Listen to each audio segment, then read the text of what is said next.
السلام عليكم ورحمة الله وبركاته. أعوذ بالله السميع العليم من الشيطان الرجيم. بسم الله الرحمن الرحيم. الحمد لله تعالى نحمده ونستعينه ونستغفره ونعوذ بالله تعالى من شرور أنفسنا ومن سيئات أعمالنا. إنه من يهدي الله تعالى فلا مضل له ومن يضلل فلا هادي له. وأشهد أن لا إله إلا الله وحده لا شريك له وأشهد أن محمدا عبده ورسوله صلى الله عليه وآله وسلم. اللهم لا علم لنا إلا ما علمتنا إنك أنت العليم الحكيم. أما بعد فإن الله نواصل تعليقاتنا على هذا الكتاب المبارك ألا وهو كتاب التوحيد لشيخ الإسلام محمد بن عبد الوهاب رحمه الله تعالى. وصلنا إخوة في الله في هذا الكتاب إلى الباب 23 من هذا الكتاب، باب ما جاء في السحر. وقلنا يا إخوة هذا القسم كتاب التوحيد حنسميه قسم إيه؟ الأعمال الشيطانية. أعمال الشيطانية. فبدأ الشيخ رحمه الله بالحديث عن السحر، قال باب ما جاء في السحر. وقول الله تعالى ولقد علموا لمن اشتراه ما له في الآخرة من خلاق ولبئس ما شروا به أنفسهم لو كانوا يعلمون. وقوله تعالى يؤمنون بالجبت والطاغوت ويقولون للذين كفروا هؤلاء أهدى من الذين آمنوا سبيلا. قال عمر الجبت السحر والطاغوت الشيطان. وقال جابر الطواغيت كهان كان ينزل عليهم الشيطان في كل حي واحد.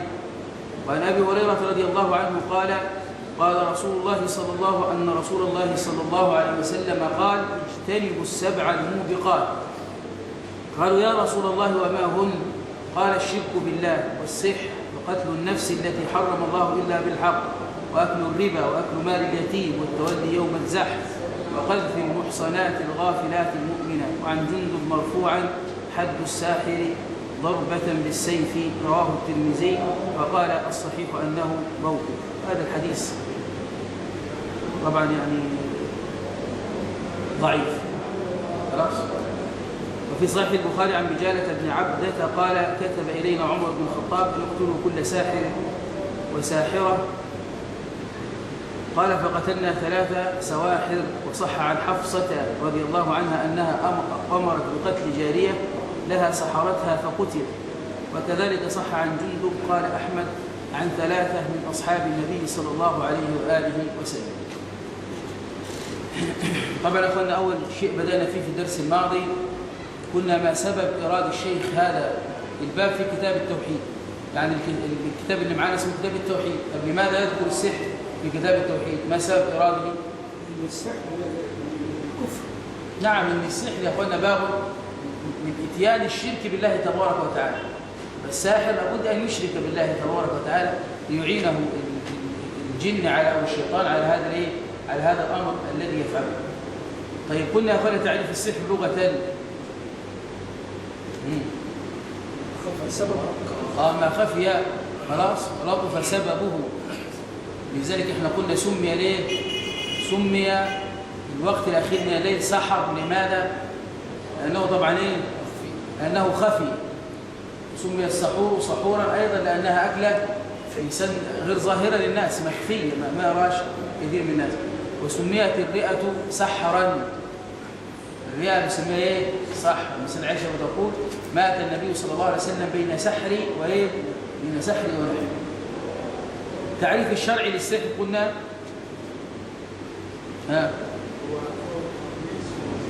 نعم رقى وتعاويذ وعزائم وأدوية وعقاقير تؤثر في القلب والبدن بإذن الله. طب احنا قلنا تؤثر في القلب ازاي؟ محبة وبغضا. وفي البدن يرى شيئا تضعف البدن وتضعف القوة. قد يمرض من سبب عضو. طيب بإذن الله قلنا الإذن ينقسم إلى كم قسم؟ إذن كوني قدري. وهذا الإخوة ايه؟ زي مثلا وما هم بضارين به من أحد إلا بإذن الله. ربنا قدر شرعا وقدرا أنك ستصاب.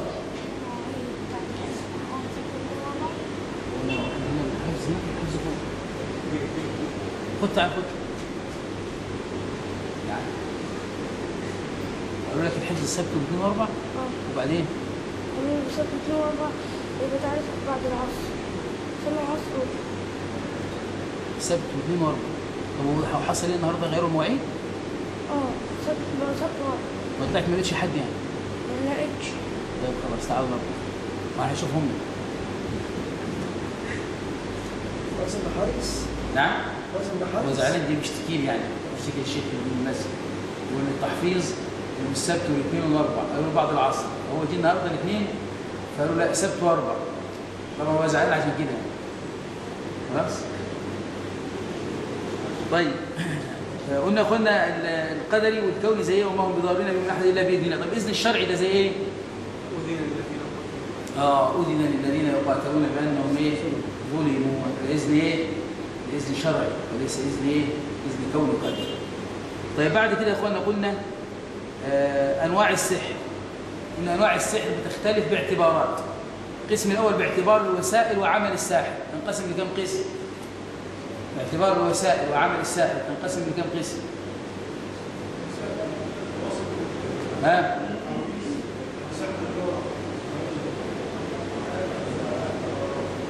باعتبار الوسائل وعمل الساحر كم قسم؟ ها؟ ايه هم ولا ايش معاهم؟ سحر الطلاسم، ها؟ والعقد والرقى والتعاويذ. الطلاسم المراد بها ايه؟ ما المراد بالطلاسم؟ الكتابة الغير مفهوم، صح كده؟ طيب الرقى المراد بالرقى اللي هي الكلمات مع النفس. انت تقرأ وتنفس ايه؟ تنفس عليه على من تقرأ عليه. طب التعاويذ ذكر اسماء الجن. خلاص؟ طيب بعد كده القسم الثاني السحر بالادويه والعقاقير، وهو ان يستخدم ادويه معينه تكون سببا فين؟ سببا في السحر.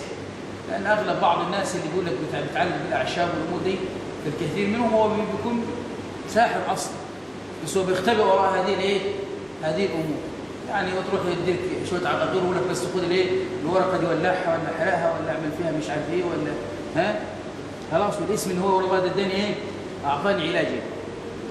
بعد كده ياخذ القسم الثاني باعتبار المحل والمكان. يبقى السحر باعتبار ايه؟ المحل والمكان اللي بيؤثر فيه. ما هو؟ كم قسم؟ 5. اول حاجه على ايه؟ على القلب. على القلب يأثر على القلب ازاي؟ محبة وبغضا. محبة وبغضا. وبعد كده يا اخوانا ايه؟ على البدن بضعافه شيئا فشيئا حتى ايه؟ حتى يهلك. وبعد كده سحر ليه؟ رقم 3 سحر الدماغ. الدماغ ده بيعمل ايه؟ تصوير اشياء. خلاص، ما يؤدي الى تصور اشياء على غير حقيقتها. خلاص.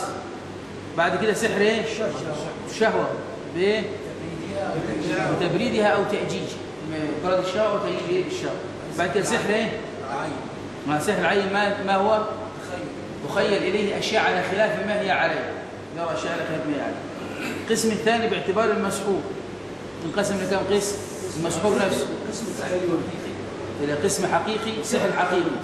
العقل طبعا ايه؟ وهو ما يؤثر على القلب والعقل. وربنا قال وما هم بضارين به من احد الا باذن الله. وقال فيتعلمون منهما ما يفرقون به بين المرء حقيقه اهو. خلاص. المرعى اصبح انه يضر باذن الله تبارك وتعالى وانه يفرق. طيب بعد كده سحر تخيلي زي ايه مثلا؟ زي سحرة ايه؟ سحرة فرعون. المسألة الثالثة حكم السحر. كفر اكبر مخرج. كفر. خلاص. سحر الرقى والتعاويذ والتمائم والطلاسم هذا كفر اكبر. اما سحر الادويه والعقاقير وقع فيه الخلاف. بعضهم قال بانهم كفر وبعضهم قال بانه ايه؟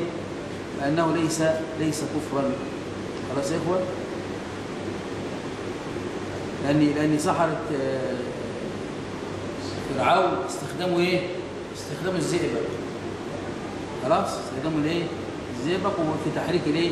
في تحريك العصي والحبال التي كانت معه. خلاص يا اخوان؟ طيب بعد كده حكم الساحر يجري على خلاف الايه؟ السابق. حكم الساحر اما ان يكفر اذا كان سحر ايه؟ سحر الشيطاني يبقى انه يكفر، او اذا كان سحر ايه؟ نعم.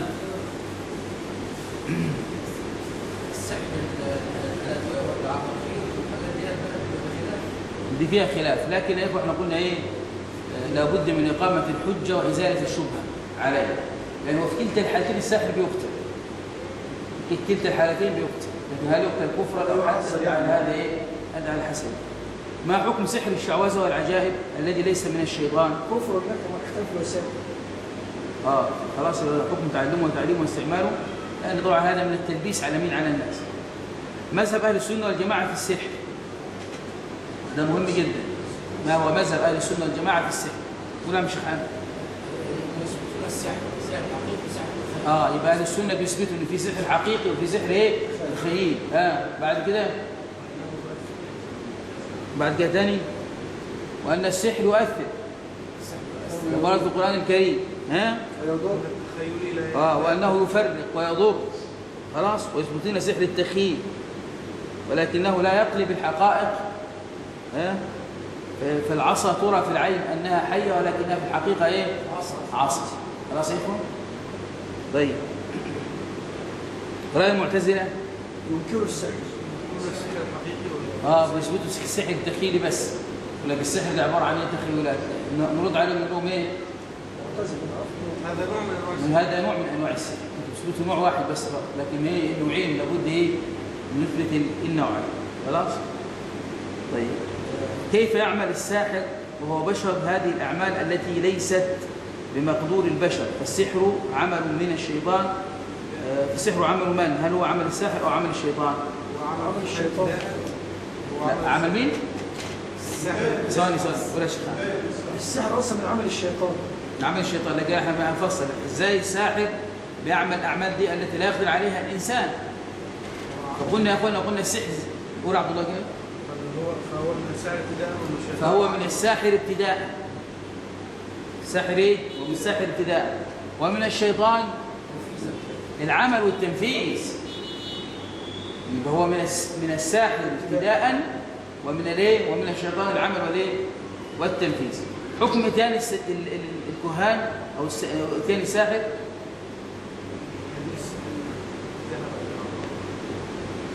هو الذي ياتي اليه ويعتقد أنه يسأل الغيب أو يعلم الغيب، يسأل عن أمور الغيبيات.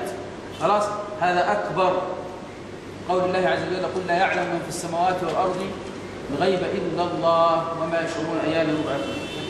وقول النبي صلى الله عليه وسلم: من أتى كاهنا أو عرافا فصدقه بما يقول فقد كفر بما أنزل على محمد صلى الله عليه وسلم. أخذنا هذا السؤال ده؟ ما خدناش الكلام ده؟ لا، خدنا بس العمل السحر ابتداء من السحر. طيب، حكم ثاني السحر. نعم.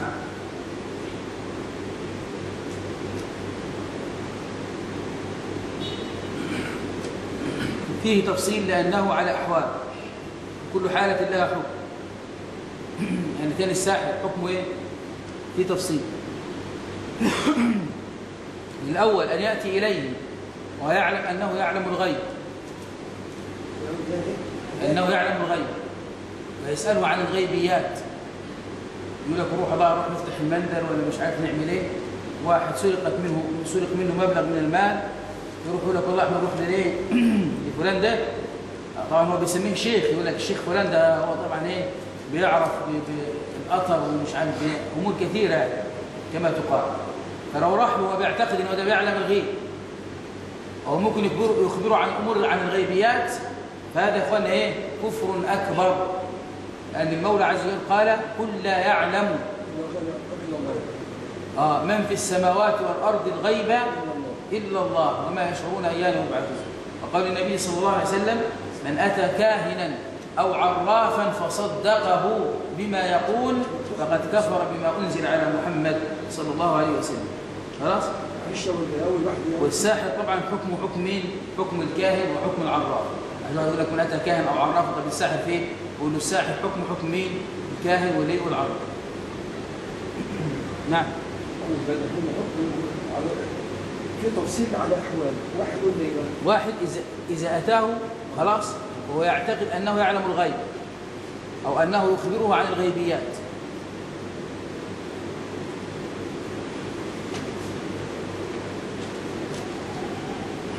الأمر الثاني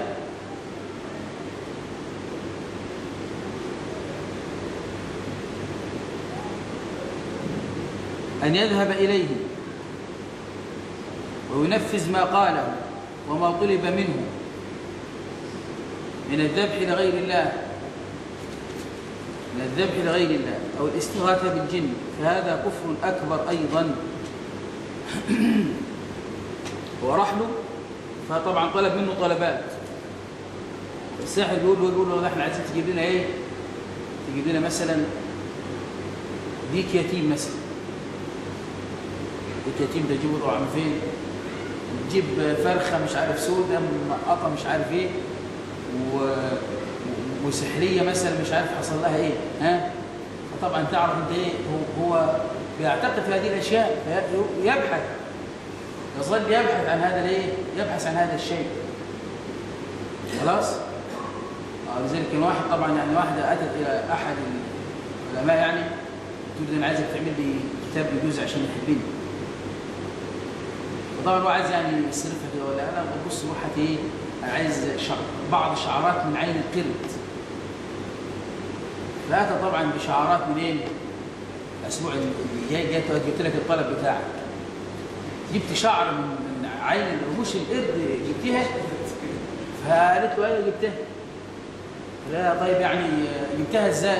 قالت اخذت لي شويه موز وقعدت احيله موزايه واخد شعرايه فول سودانيه واخد قال لا طبعا انا خلاك تحيل القرد لغايه ما تقلعي عينيه وتاخد الموش ومش قادره تحيل اللي في البيت. حيلت القرد عشان تاخد شعر منه. لو عملت معاها خلي حتى ربع اللي بتعمليه ده كان انتهى الامر. ولكن يا اخوه الانسان يعني دائما الانسان ايه؟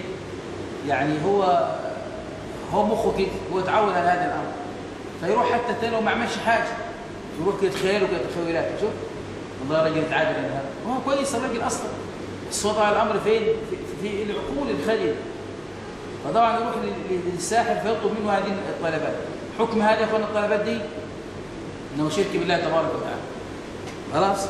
لان المولى عز وجل قال وان المساجد لله فلا تدعوا مع الله احد من يدعو مع الله إلها آخر لا برهان له به فإنما حسابه عند ربه أو لا يفلح الكافرون. خلاص؟ ليه؟ لأنه الله هيذبح لمين؟ هيذبح للجن. هيذبح لمين؟ هيذبح للجن. وهو طلبات لمين دي؟ أقول لك عشان خاطر إيه؟ الجن هو عايز منه ليه؟ هذه الأمور.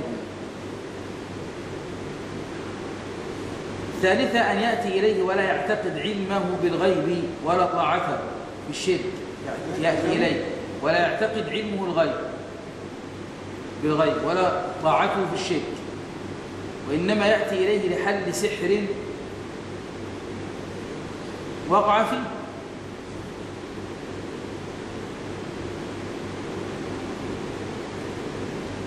وهذا بشرط واحد ألا يصدقه بغيب. رقم 2 ولا يذبح أو يستغيث بغير الله أو أي شرك. رقم 3 أن يعتقد بطلان السحر والسحرة ويكفر بهم. أن يعتقد بطلان السحر والسحرة ويكفر بهم. وإنما أتى إليه ضرورة لحل السحر. يبقى ده أتى بالضوابط دي، أتى بهذه الايه؟ بهذه الضوابط. هو راح له ولا يعتقد انه يعلم الغيب ولا هو بيؤمن بالسحر ولا هيذبح ولا يستغيث. خلاص؟ انما اتى لضروره. هذا وقع فيه خلاف. فبعض العلماء يجوزونه ضروره، يقولوا ده جائز ضروره، يعني للضروره يجوز، ولكن هذا في غايه الضعف. نعم. ضابط أن لا يصدقه بغيب، وأن يعتقد بطلان السحر والسحرة، يعتقد بطلان السحر والسحرة ويكفر بهم، ولا يذبح ولا يستغيث بغير الله. لا يذبح ولا يستغيث بغير الله. ده شوف مع الضابط دي في خلاف. بعض العلماء جوزوه للضرورة. هذا الرأي يا أخوانا في غاية الضعف. اكتب عندك بل إنه لا يجوز بل إنه لا يجوز. وأي ضرورة تحل مثل هذا؟ والصحيح أن هذا لا يجوز بل هو حرام ومن المهلكات. صحيح أن هذا لا يجوز بل هو حرام ومن المهلكات، ولكن لا نقول بأنه يكفر كفرا يخرجه من الدين لوجود الخلاف. الفرق ايه؟ المهلكات. نعم. المهلكات. ولكن لا نقول بأنه يكفر كفرا يخرجه من الدين لوجود الخلاف.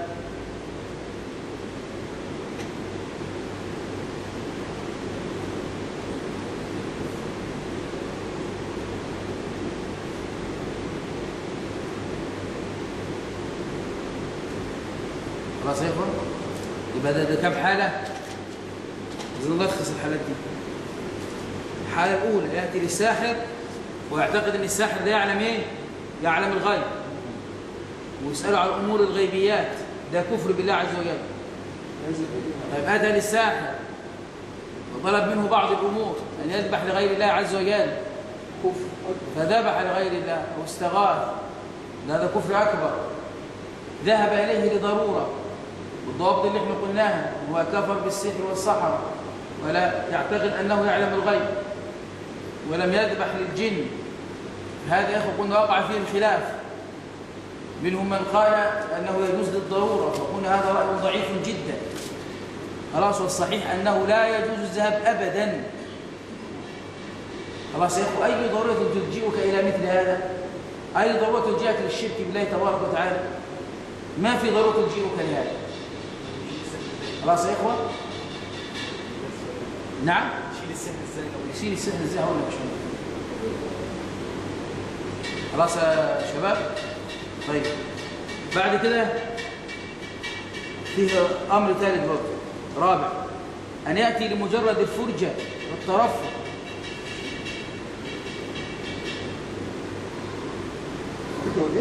يأتي عشان يتفرج، شوف الساحر بيعمل ايه مثلا. الفرجة الترفع، ترفيه يعني. وهو لا يصدقهم بالغيب، وما يصدقوش بالغيب، وهو لا يصدقهم بالغيب ولا يذبح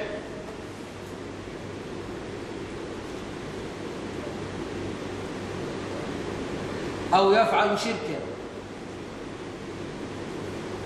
يبقى هو راح يتفرج بس. خلاص، شوف انت في ساحر كان بينتقل إخوة من جبل لجبل. شوف انت يعني عشان ما تقولش لما تطلب بحبل ولا حبل، يعني حبلين هتربط به فوق من جبل. ما الذي يحمله؟ الجن. ما الذي يحمله؟ الجن. زي برضه بيحدث نفس الامر، لا يقول لك احنا فلان ده احنا جينا بندفنه فلقينا الخشبه ايه؟ الخشبه طارت وجرت لوحدها ومشت لوحدها. من الذي حملها؟ يقول له حملها الشيطان. الجن بيحملها. ليه؟ عشان يفتن الناس، عشان الناس يقعوا فين؟ يقعوا في الفتنه. يقول لك شوف فلان ده يا سيدنا طار. طب حصلت مع ابو بكر الصديق ايه؟ حصل مع عمر، حصل مع كبار الصحابه، طاروا. مش معنى بتطير انتوا؟ وكان بعض الاخوه كان بيقول ان بعض الناس ايه؟ يقول لك فلان ده والله احنا دفناه لقينا الخشب جاري كده. ها، ده بقول لك بعض الاخوه كان ذكر قال احنا بنتحكم في الموضوع ده. لو احنا ماسكين الجماعه اللي قدام اتنين كده اخويا وسحبوا، تلاقي كل الناس ايه؟ جرت وراه. مشينا كده وثبتنا شويه في المشي، تلاقي كله ايه؟ بس ما في اخوه. الكلام هذا كله ده من الايه؟ من تلبيسات الشيطان. وحتى لو طار في الهواء، حتى ايه، شفنا خشبه طايره كده قاعده تلف، راح طفت القاهره كلها والناس شافتها. هل معنى ده ان احنا خلاص ان فلان ده هذا نتوسل بيه ولا هو نستغيث به؟ خلاص طار. لكن طبعا هذا ليه؟ هذا طبعا. وبعدين يعني في امر تسال كده، لماذا يطير الاموات في الصعيد ولا في الكره الوجه البحري وما بيطيروش في امريكا ولا بيطيروا في القاهره هنا؟ هاتوا لنا كده خليه يطير. ما فيش حد بيطير. يعني في الصالحين غير عندكم انتم؟ هم اللي بيطيروا؟ ده بيطير عشان العقول طارت اصلا. ما لما العقول تطير يبقى هتلاقي الخشب يطير وكل حاجه تطير بعد كده. بعد ده راح صاحبنا الرابع ده راح يعمل ايه؟ راح يتفرج بس.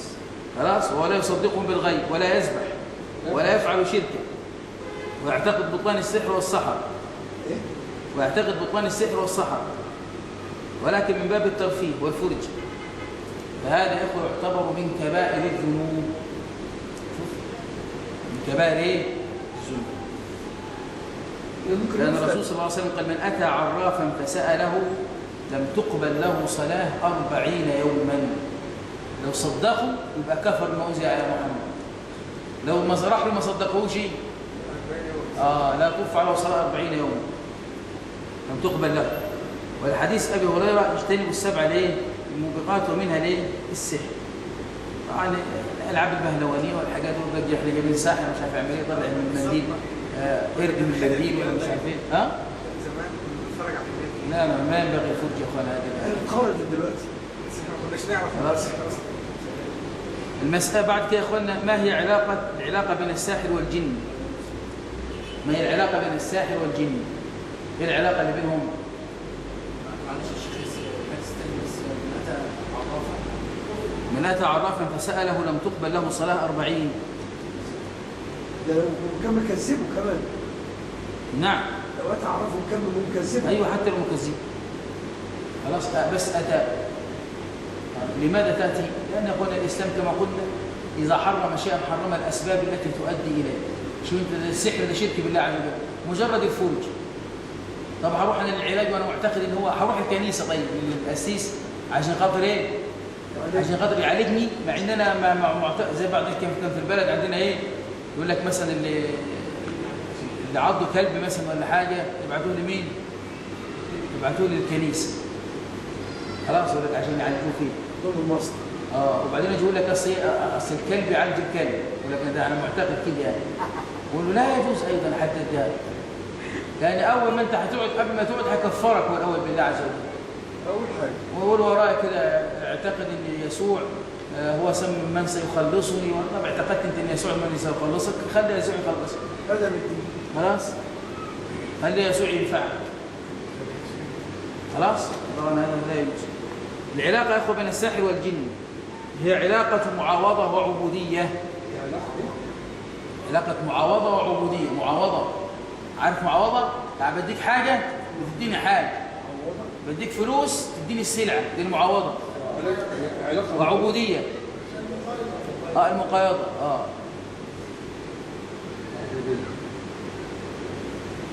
فهي من الساحر استغاثة وتذلل وخضوع. من الساحر استغاثة وتذلل وخضوع.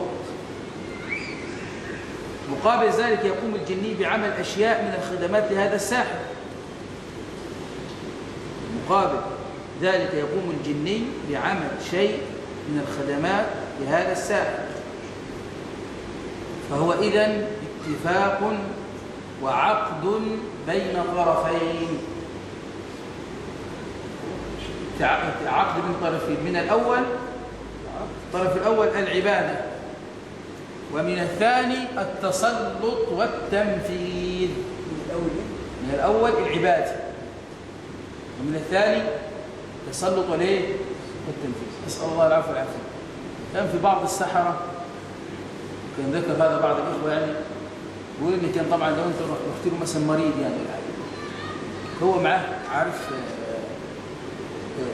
المرآة التي تكون في السيارة.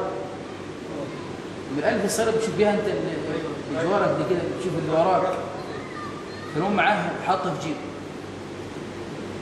فالهم أنت عندك أنت مريض. فالمهم يروح طبعا إيه يقعد في عندك وبعد كده إيه طلع المرآة دي ينظر فيها وبعدين يكتب لك إيه يكتب لك علاج. يكتب لك إيه علاج. تذهب للصيدلية تلاقي نفس العلاج موجود. تروح الصيدلية تلاقي العلاج إيه موجود. فبقول لك أنا الجن اللي معايا ده بيساعدني إن أنا إيه ده هم طبعا متقدمين في الطب. خلاص فهو الدكتور اللي الجن كشف عليك فقال له ده تجيب له إيه ياخد مثلا أسبرين ولا ياخد مش عارف أي علاج. فهو يكتب له العلاج فالتاني ياخد العلاج يوافق المرض بإذن الله عز وجل فيشفى المرض يقول لك ارتحت على العلاج ده. خلاص يا إخوة؟ فالمهم بعض الإخوة في يوم نظروا لهذا الرجل فوجدوه نسأل الله العفو والعافية يضع المصحف في الأرض في الحمام ويفتحه كده نصفين ويقف على كل إيه؟ على كل واحدة من المصحف بقدميه. وأخوانا هذا عقد معاوضة بين مين؟ بين الجن وبين الساحر. كلما كفر بالله كلما ازداد ايه؟ بعضهم يقول لك والله ده فلان ده مش عارف استحمى مش عارف باللبن ولا مش عارف بيعمل ايه. ده فلان بيقول اكتب القرآن بالعكس بالقلبة كده مقلوب. ده استهزاء بآيات الله عز وجل. تكتب الفتحة تجيبها منين؟ تجيبها من تحت كده خلاص بالمقلوب من تحت لفوق.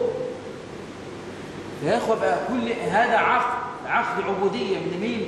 من الساحر للجن والثاني ايه؟ بينفذ. ذكر ربنا بيقول في القرآن الكريم فقال قرين من الجن ربنا استمتع بعضنا ببعض وبلغنا اجلنا الذي اجلت لنا قال النار مثواكم. لماذا استمتع بعضنا ببعض؟ يعني الساحر استمتع بان ايه؟ تلاقي طوابير قدام البيت بتاعه وكل الناس بتخشاه وبتعتقد ان فلان ده فيه البركه وفلان ده فيه والله يا اخوه كذلك بعض الناس. يعني مره نزل رجل في بلدتي فكان هذا الرجل تدخل مثلا كده عليه يقول لك اهلا وسهلا يا عم حمدي انت في جيبك نص جنيه مثلا انت النهارده اتغديت مثلا كده. فالجن يا اخوه هو لا يعلم ما سيحدث خلاص في حاجه حدثت أو العالم شيء مما سيحدث. دي الكلمة التي يلقيها له ليه؟ له الجن الذي استرقها وسمعها من السماء فيكذب عليها 100 كذب خلاص. ولا يعلم الشيء اللي أنت تغمض أنت كده على شيء هو ما ياخدش باله مثلا فيه ولا يستطيع الجن الذي معك يعرف. فطبعا يجي أنت إيه؟ يسألك معك إيه؟ ما يعرفش. يعني يا إخوة هو كل واحد منا له قرين من الجن وهذا بيتعامل مع الجن ويسلط الجن الذي معه على مين؟ القرين بتاعك. القرين بتاعك ده يعرف عنه كل حاجه ما هو معاشره قاعد معاه يجري من ادم مجرى الدم. فلان ده بيحب ايه؟ بياكل ايه؟ جي من فين؟ راح فين؟ خلاص يا اخوه وما يعلم الغايه. نعم فين ده؟ لا لو اي واحد حتى قاعد موجود بس احنا طبعا عندنا الناس ايه؟ الناس في القرى بتبقى ايه؟ بتبقى يعني زي ما تقول كده ايه؟ يعني بتعبد الاشخاص تعلقوا بالناس. فمجرد لما نزل البلد يقول لك نزل الشيخ فلان تلاقي الناس طبعا رايحه ايه؟ اللي عيان رايح عشان يمسح عليه واللي مش عارف عايز يروح عايز ياخد البركه واللي معاها بنت ما تتجوزش يروح عشان خاطر ايه؟ الشيخ يكتب لها ورقه عشان تتجوز واللي ابنه صار ثانويه عامه 20 سنه يروح عشان يكتب ورقه عشان ينجح واللي مش عارف. خلاص يقول لك اذا ذهب الجهل الى بلد قال الشرك خذني معك. هو ما يقول الجهل يروح حته الشرك يقول له تعال انا رايح معاك. فهو ما انت مش الجهل مش المقصد الجهل يا اخوانا. ما هو في ناس من علية القوم لا ممثلين ومطربين ووزراء ورؤساء لا يتحركون الا بالسحره والمنجمين دول. الساحر يقول له تروح حته فلانيه ما تروحش المكان الفلاني ما تروحش. لماذا؟ الجهل اهو. والجهل مش لازم الجاهل ده يكون ايه؟ يعني لا يقرا ولا يكتب. لا ممكن لا يقرا ولا يكتب لكن عنده اعتقاد في الله تبارك وتعالى. هيعمل لي ايه؟ وما هم بضارين به من احد الا باذن الله. إن أصابني بقى بتقدير الله عز وجل أن أصاب. وذلك من يا أخو أهنأ الناس عيشا؟ الموحد. موحد ثابت العقيدة. ماذا يفعل معك؟ تخاف من الجن؟ تخاف من الإنس؟ تخاف من أي مخلوق على وجه الأرض؟ أبدا. خلاص يبقى يا أخوة المؤمن هو أهنأ الناس حالا. بعد كده هل سحر النبي صلى الله عليه وسلم؟ هل سحر النبي صلى الله عليه وسلم؟ سؤال. الجواب نعم. نعم سحر النبي صلى الله عليه وسلم.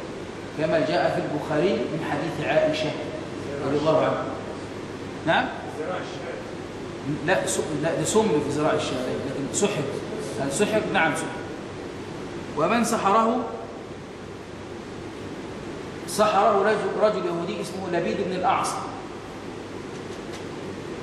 اسمه ايه؟ لبيد بن الأعصم. لبيد لام وباء ولا ودال. أعصم. كيف سحره وهو رسول الله؟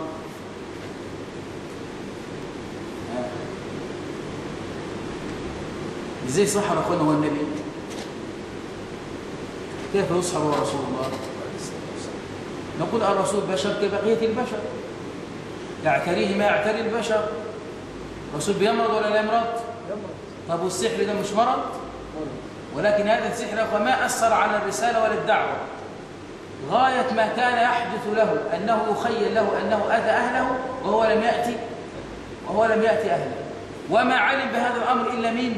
إلا عائشة رضي الله عنها زوج النبي صلى الله عليه وسلم بعض نسائها. يبقى هل ده أثر في الدعوة؟ خلف الدقات؟ لا، ما أثر في الدعوة.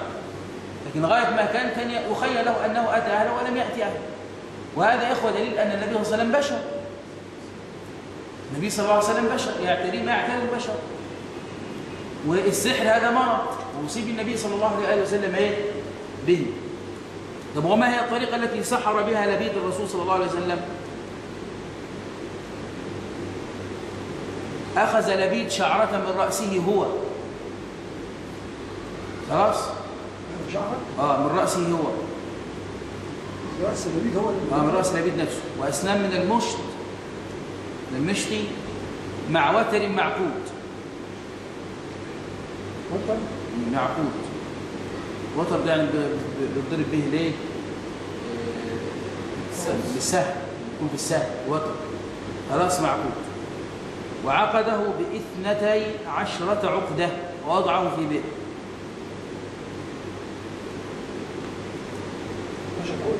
شعرة من رأسه هو وأسنان من المشط مع وتر معقود، عقده ب12 عقدة ووضعه في بئر. كيف انجلى السحر؟ بعد ما عمل الشغل الخاصة بعد ما عمل البشر وضعه في بئر.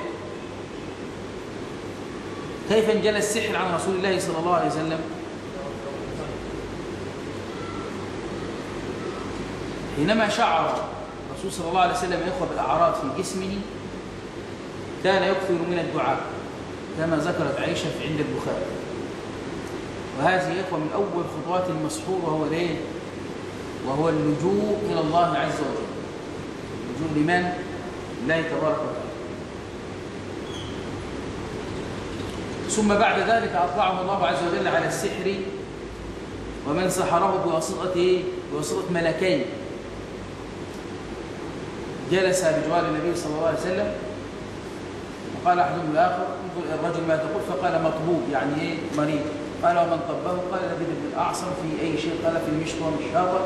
وذكر له المكان الذي ألقاه البئر التي ألقي فيها هذا الشيء للنبي صلى الله عليه وآله وسلم.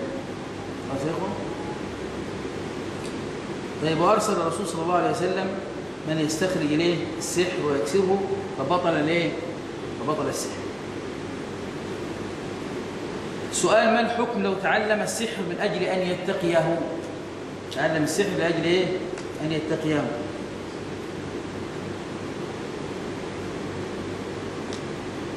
هذا حرام ولا يجوز. حكم تعليم السحر عشان يتقي السحر، يعني نقول له نقول له حرام ولا يجوز. طب إذا كان في أثناء التعليم شيء كفر بالله عز وجل يكفر. كان في أثناء التعليم شيء يكفر به يكفر. سنقول التعليم حرام ولا يجوز. خلاص؟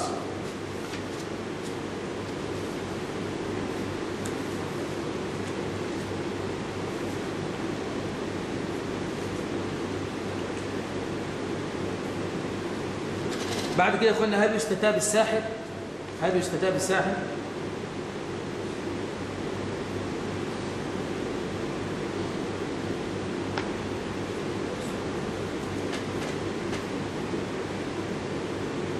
الساحر يا اخوه لا يستتاب، بل يقتل بمجرد سحره.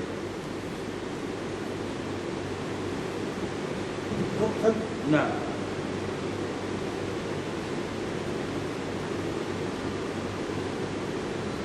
في صحيح البخاري حيث أن كتب عمر بن الخطاب أن يقتلوا كل ساحر وساحرة، قال فقتلنا 3 سواحر. عارف معنى أخوان نقتلوا؟ ده معناها أن إيه؟ يعني بدون استتابة، نقتل على طول بدون إيه؟ بدون استتابة. فخلاص.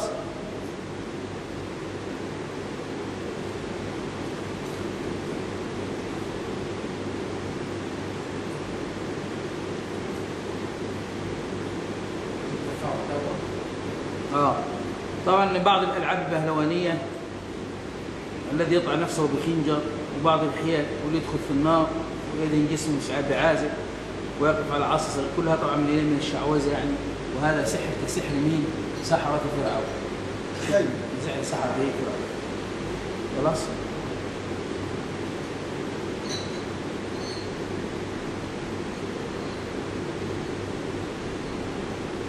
طيب بعد كده يا اخواننا ايه ما يتعلق بهاروت وماروت.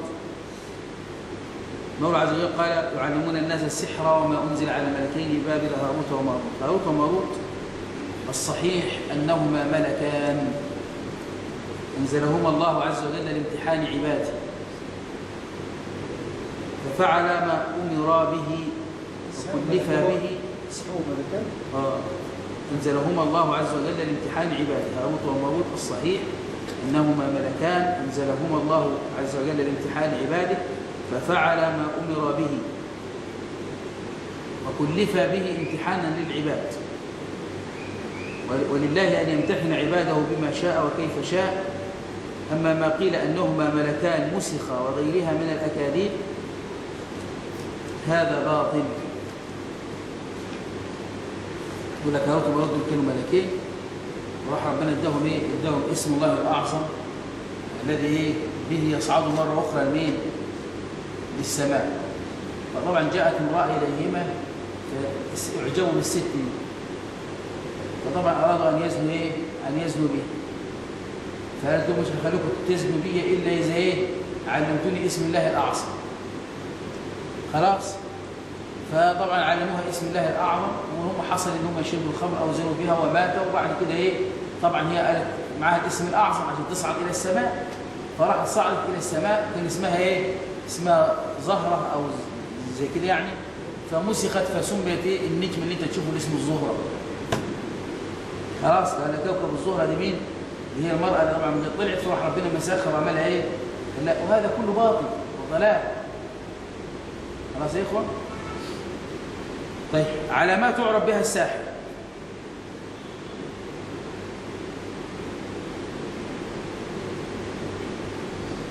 يعرف الساحر لأنه أحيانا يدعي معرفة الأمراض بغير أسبابها المعتادة.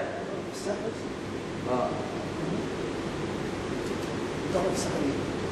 يدعي معرفة الأمراض بغير أسبابها المعتادة. يعني أسباب الأمراض بغير أسباب. لما تروح للدكتور يسألك أنت عندك سخونية، طب اخبار الضغط عامل ايه؟ طيب مش عارف ايه. التاني لما تكون قاعد كده قدامه يقول لك انت عندك كسر. ده ساحر على طول. عرفت ازاي دي؟ خلاص تروح الدكتور يقول لك اعمل اشعه واعمل في اسباب معتاده. تعمل تحليل، تروح تجيب تعمل اشعه، تروح لواحد يقول لك ده انت عندك ايه؟ عندك كده. واحيانا يطلب اشياء من المريض كبعض ملابسه او شعره، أو أحيانا يسأل عن اسم أم المريض. وسبب سؤاله عن الأم لأن الساحر والشيطان منكوس الفطرة، فيعرفون الشخص بأمه. لأن يا أخوانا احنا يوم القيامة هننادى بأسماء مين؟ يقول لك تنادى باسم أمك؟ لا، الرسول قال حسنوا أسماءكم وأسماء أبنائكم إنكم ستدعون يوم القيامة بأسمائكم وأسماء آبائكم. أين فلان ابن فلان؟ حديثه أين فلان؟ مش ابن فلانة. لأن فلان ابن فلان ده عشان هم الجن منكوس الفطرة. بيسألوا عن مين؟ بيسألوا عن الأم. خلاص يا إخوة، أقول لك هات حتة من توب وحتة من آثر حته من شعره، حته من ريحته، خلاص. طب خد الكتاب ده علقه، طب البخور ده حرقه، ده بالماء والشهى، كل ده طبعا تعرف ان ده ايه؟ ان ده ساحر. فلان ده اسمه مين؟ فلان ابن فلانه، امك اسمها ايه؟ كل تعرف ان ده هذا ساحر. طيب من الذي يتولى عقاب الساحر؟ الحاكم والعلماء ومن بيده السلطه، سلطه التنفيذ يعني. طلع عن الساحر مين بقى؟ طلع عن الساحر الحكام ومن بيده السلطه، ومن بيده السلطه. انت شفت ساحر تروح تقتله انت نفسك؟ لا.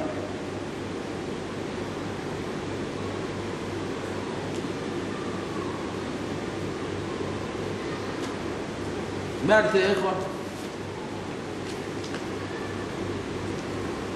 من طرق الوقايه من السحر. احنا لسه ما خدناش حاجه في الباب يعني، لسه ما ذكرناش حاجه في الباب اللي احنا فيه. من طرق الوقايه من السحر دول هم كم ورقه؟ دول 3 ورقات يعني. خلاص؟ يعني هم ورقتين وفي الورقه الثانيه فيها 3 سطور كده ولا 5 سطور. نعم؟ ماشي. من طرق الوقايه من السحر اول حاجه يا اخوانا تجديد الايمان بالله. معاك الورقه، هتاخد ورقه تمشي ورقه صورهم دول 3 ورقات. خلاص؟ تجديد الايمان بالله والاخلاص له والتوكل عليه وكثره ذكره والتوجه له بالدعاء والابتهال والمناجاه، فهو وحده كاشف الضر سبحانه. اول علاج اخلاص، توكل على الله عز وجل. خلاص انت تخلص العباده لله عز وجل وحده، وتعلم أنه إن قدر الله لك فتصاب، إن يقدر الله عز وجل لك والله لو اجتمع عليك من بأخطارك، لو اجتمعوا على أن يضروك بشيء لن يضروك إلا بشيء كتبه الله عليك. رفعت الأقلام، يبقى خليك مطمئن كده، استريح. خلاص. وزيك بعض الناس يقول لك احنا ايه هذا اول ما يجيب بس سيره الجن ولا هتلاقيه يترعب بعيد الاسماء دي. يا اخي لماذا؟ انت مسلم، والجن هو الذي يخاف من الانس. الجن هو الذي ايه؟ هو الذي يخاف منه. لكن شوف طبعا احنا لماذا قلنا تسلطت علينا الشياطين؟ لاننا بعدنا عن طاعه الله عز وجل، بعدنا عن طاعه الله تبارك وتعالى. وزي واحد شيخ بيقول لتلميذه بيقول له يا بني ماذا تصنع لو مررت بغنم فنبحتك كلابها تعمل ايه؟ انت ماشي على غنم والغنم ده فيه كلب الكلب نبع عليك تعمل ايه؟ يسأل صاحب الغنم. خلاص قال لا اجاهده ما عصاه اضرب فيه وهو يضرب فيه وانا اجري منه واجري مني. قال طب لو مريت مره ثانيه قال له برضه اجاهده. قال يا بني هذا امر يطول، ولكن استعن برب الغنم يكفيك كلابه. عمر بن الخطاب كان الشيطان إذا رآه سالكا فجا سلك فجا غير فجه. ليه يا إخوة؟ قوة إيمان عمر بن الخطاب، قوة إيمان عمر بن الخطاب رضي الله عنه. الأمر الثاني يا إخوة الإكثار من قراءة القرآن عموما بطرق الوقاية خير من العلاج. والإكثار من قراءة القرآن إيه؟ عموما. لماذا؟ المولى عز وجل قال وننزل من القرآن ما هو شفاء ورحمة للمؤمنين ولا يزيد الظالمين إلا خسارة. الأمر الثالث أخوانا قراءة سورة البقرة. في الحديث اقرأوا سورة البقرة فإن أخذها بركة وتركها حسرة ولا تستطيعها البطلة. بطل هم السحرة يعني. وهذا الحديث في صحيح مسلم. قراءة آية الكرسي في الحديث إذا أويت إلى فراشك فاقرأ آية الكرسي الله لا إله إلا هو الحي القيوم حتى تختم الآية فإنك لن يزال عليك من الله حافظ ولا يقربك شيطان حتى تصبح. رواه البخاري. يبقى قراءة القرآن بصفة عامة هو حاجة الإخلاص والتوكل على الله عز وجل. قراءة القرآن بصفة عامة قراءة مين؟ سورة البقرة. خلاص. قراءة آية ليه؟ آية الكرسي. قراءة آخر آيتين من سورة البقرة من أول آمن الرسول بما أنزل إليه من ربه لآخر السورة من قرأهما في ليلة كفتاه. سورة من قرأهما في ليلة إيه؟ كفتاه. طبعا ده الحديث في الصحيحين حديث متفق عليه. إيه معنى كفتاه يا إخوة؟ يعني كفتاه من كل سوء. كل ليلة تقرأ آخر آيتين سورة البقرة، الرسول قال من قرأ في كل ليلة كفتاه من كل سوء. بعد كده من قرأ قل هو الله أحد، وقل أعوذ برب الفلق، وقل أعوذ برب الناس 3 مرات في الحديث. اقرأ قل هو الله أحد والمعوذتين حين تمسي وحين تصبح 3 مرات تكفيك من كل شيء. يكفيك من كل شيء. في صحيح ليه؟ في صحيح الجامع. وقال ابن القيم رحمه الله إنه لا يستغني عنها أحد، وأن لهما تأثيرا خاصا في دفع السحر والعين وسائر الشرور، وأن حاجة العباد إلى الاستعاذة بهاتين الصورتين المعوذتين أعظم من حاجته إلى النفس والطعام والشراب واللباس. شو ابن القيم اللي حاجة المسالمين من الصورتين دول المعوذتين. تصبح ب7 تمرات عجوة. خلاص طبعا نوع من تمر المدينة. في الحديث طبعا من تصبح ب7 تمرات عجوة لم يضره ذلك اليوم سم ولا سحر. حديث متفق عليه. الشيخ ابن باز رحمه الله قال ويرجى أن الله ينفع ببقية التمر إذا تصبح ب7 تمرات.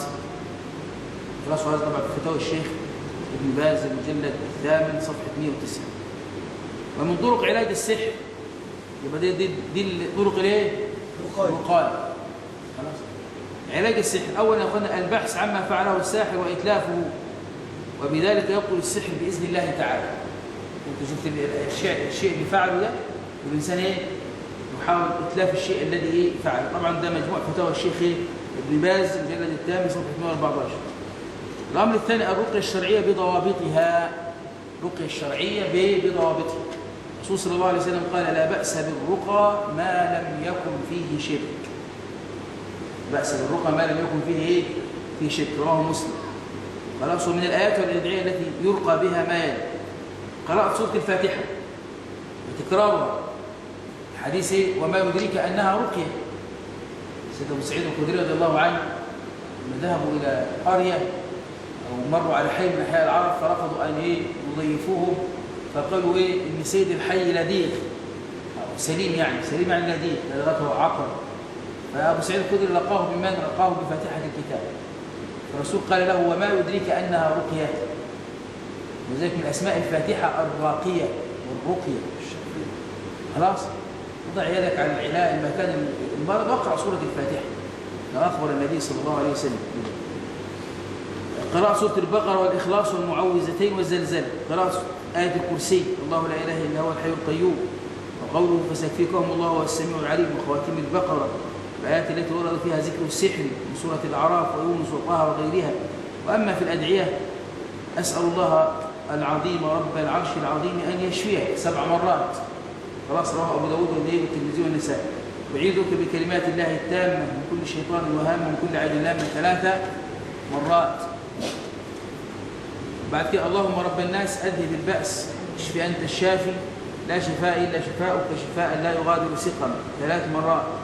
بسم الله أرقيك من كل شيء يؤذيك ومن شر كل نفس أو عين حاسد الله يشفيك بسم الله أرقيك. صحيح مسلم. المحافظة على الصلاة في وقتها. المحافظة على أذكار الصباح والمساء. يقول الوقاية خير من ايه؟ خير من العلاج. أذكار الصباح تقرأ من امتى؟ من بعد صلاة الصبح إلى شروق الشمس. وأذكار المساء من بعد العصر إلى غروب الشمس. ده وقت أذكار الصباح وأذكار المساء. امتثال أوامر الله عز وجل واجتناب نواهيه والمبادرة بالتوبة النصوح. هو متى يتسلط عليك الشيطان؟ إلا إذا تركت حبل الله تبارك وتعالى، إلا إذا عصيت ربك عز وجل. وذكر بالأولين ومن يعشو عن ذكر الرحمن. عارف يعشو يعني يتغافل ويتعامى عن آيات الله عز وجل. نقيض له شيطانا فهو له قريب. نقيض له ايه؟ عقوبة. تغافل وتعامى عن آيات الله عز وجل ربنا يسلط عليه الشياطين. جرب بس ما تبتعد وتنحرف. تبتعد عن آيات الله تجد مين؟ تجد الشياطين. تقبل على طاعة الله عز وجل التوبة تعصمك المولى عز وجل. تطهير البيوت يا إخوة من الصلبان والتماثيل والصور ذوات الأرواح وجميع المنكرات. انت عشان تدخل الملائكة، لكن انت البيت جايب دباديب وحاطط مش عارف ايه وحاجات كلها ايه تماثيل واشكال وصور. تقول لي البيت العيال متعفرتين ليه؟ ومش عارف مش حاسس بركه في ما انت يا اخي ما التزمت بالشرع اصلا. ملائكه لا تدخل بيت فيه صوره ولا ايه ولا كلام.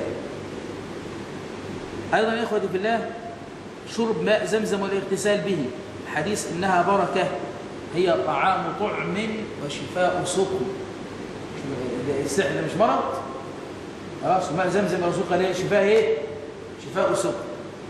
في الحديث الاخر ماء زمزم لما شرب له، والحديثين في صحيح الجامع. استخدام الحبه السوداء كما في الحديث، الحبه السوداء شفاء من كل داء الا السام اللي هو ليه؟ الموت، متفق عليه. اخذ 7 ورقات من السدر الاخضر، السدر الاخضر النبق يعني، ودقها بحجر او نحوه ثم تجعل في اناء ويصب عليها الماء ما يكفي، ويقرا عليها الاوراد الشرعيه ثم يشرب منها ويغتسل. طبعا مجموع فتاوى الشيخ ابن باز المجلد الثامن صفحه 165. تداوي بالعسل، ربنا قال ايه؟ فيه شفاء للناس. خلاص. تداوي بزيت الزيتون، كلوا الزيت وادهنوا به فانه من شجره مباركه، رواه ابن ماجه وصححه الالباني. الالتجاء الى الله بالتضرع والدعاء بين يديه من الامور ايضا احنا ما ذكرناش هنا الحجامه، كما ايضا من العلاج الادويه النافعه كل الامراض. خلاص. تنبيهات مهمه. اعلم انه لن يصيبك الا ما كتب الله لك، قال تعالى قل لن يصيبنا الا ما كتب الله لنا هو مولانا وعلى الله فليتوكل المؤمنون. شوف يا اخوانا، شوف الايه لما تدرس التوحيد، قل لن يصيبنا الا ما كتب الله لنا. كتب المولى تبارك وتعالى اللوح المحفوظ سيقع ما كتب لك. يعني ما تنزعجش ان انت مش هتموت ناقص لك يوم ولا ساعه ولا سنه ولا دقيقه. ما يستطيع احد من خلق الله ان يفعل بك شيء لن يقدره الله عز وجل لك.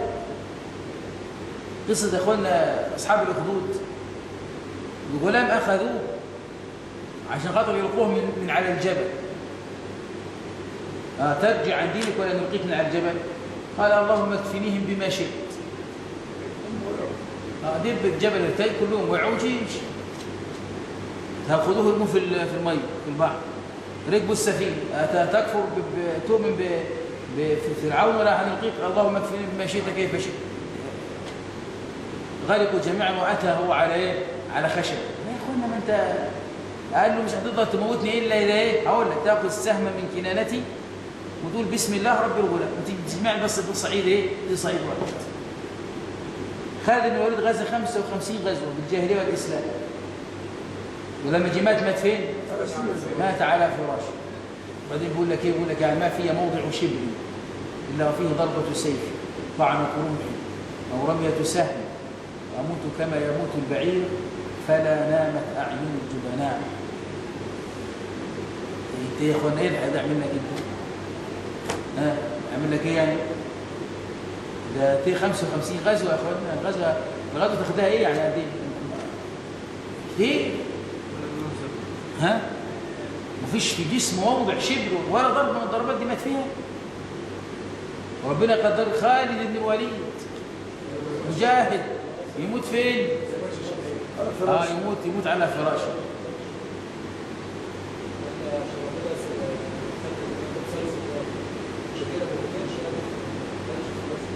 ما قتلش، ما قتل ولا في المعركه من معاه. خلاص. فيا اخوانا يبقى الانسان ايه؟ يبقى الانسان زي شوف كل لن يصيبنا الا ما كتب الله لنا. شوف هو مولانا. خلاص. طالما هو مولاك وتعتقد انه مولاك يبقى لا توالي غيره، وتعتقد ان غيره هينفعك ولا هيضرك. هو مولانا عليه ايه؟ عليه فليتوكل المؤمنون. مؤمن والذي يتوكل على مين؟ على ربه تبارك وتعالى. يسن للمسلم إذا أصيب بمصيبة في نفسه أو غير ذلك أن يقول إنا لله وإنا إليه استرجع. خلاص. ما يصيب المؤمن هو بسبب ذنوبه. قال تعالى وما أصابكم من مصيبة فيما كسبت أيديكم ويعفو عن كثير، وقد يكون امتحانا وابتلاء وتمحيصا للذنوب. أن الشفاء بيد الله وهو الشافي وحده. قال تعالى وإذا مرضت فهو يشفين. خلاص. يستحب للمسلم رقية نفسه لما في ذلك من شدة التعلق بالله والالتجاء إليه. قد تجتمع أسباب العلاج لكن لا يلزم وقوع الشفاء، لأن فوق كل هذه الأسباب إرادة الله عز وجل تعالى، فهو ليه مسبب، وهو إذا أراد شيئا فإنما يقول له كن. ليس يا إخواننا أنت إيه يعني والله ده أنا إيه رحت للطبيب والدكتور يعني ناجح، لا يخطئ هذا الدكتور، مش خلاص الشفاء من عند من؟ عند الله عز وجل. لذلك بعض النساء يقول لك ده والله ده مضي مراته لاجل ان تلد عند دكتور رجل. لما تيجي تساله لك اصل الرجال شطار يعني في يا اخي ودي في مخالفه شرعيه. خلاص هل تنال ما عند الله عز وجل الا بطاعه الله؟ لذلك طبعا يروح بدل ما هي عند ست مثلا سوف تلد ولاده طبيعيه ولا حاجه، تقول لك لا لازم نفتح وادفع ايه ما شئت من مع المخالفه ان انت بتاثم. خلاص يا اخي ما هو ده نفس هذا ستخرج، هذا كله بيد الله تبارك وتعالى. كم من الناس يقول لك راح لدكتور كبير جدا ها واخطا ام يخطئ، من يقول ان هو معصوم؟ فانت ومن يتق الله يجعل له مخرجا ويرزقه من حيث لا يحتسب. يبقى الانسان لكن طبعا تجد يشوف الاهواء يبقى هل اللي يقول لك ان ده افضل والدكاتره الرجال افضل من النساء ده عنده تعلق بالله؟ تعرف كده يا اخوه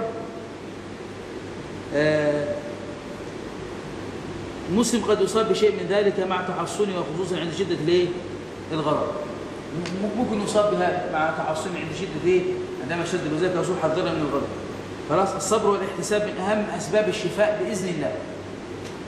خلاص يسن المسلم تعويذ اولاده، قال النبي صلى الله عليه وسلم يعوذ الحسن والحسين ويقول اعيذكما بكلمات الله التامه من كل شيطان وهامه ومن كل عين لامه. تعوذ ايه؟ اولادك في البيت. لا يجوز المسلم ايذاء اخيه المسلم والذهاب لمن يؤذيه او يتسبب في اذيته. اتقوا الظلم فان الظلم ظلمات يوم القيامه. لا يجوز التداوي بمحرم، قال تعالى ان الله لم يجعل شفاءكم فيما حرم عليكم. رواه البخاري الله لم يجعل شفاءكم فيما ايه؟ حرم عليكم. ضوابط الرقيه ان تكون من القران الكريم او من السنه، ان تكون واضحه وخاليه من الطلاسم والتمتمات. خلاص مما يميز السحر والسحر والمشعوذين انهم يسالون عن اسم المريض واسم امه، كتابه بعض الطلاسم والتمتم بعض الكلام لا يفهم، وامر المريض ببعض المحرمات الشركيه. خلاص من الم بشيء من المحرمات عليه المبادره بالتوبه النصوح والعزم على عدم العود مع الندم على ما سبق وكثره الاستغفار والابتهال الى الله وسؤاله قبول التوبه.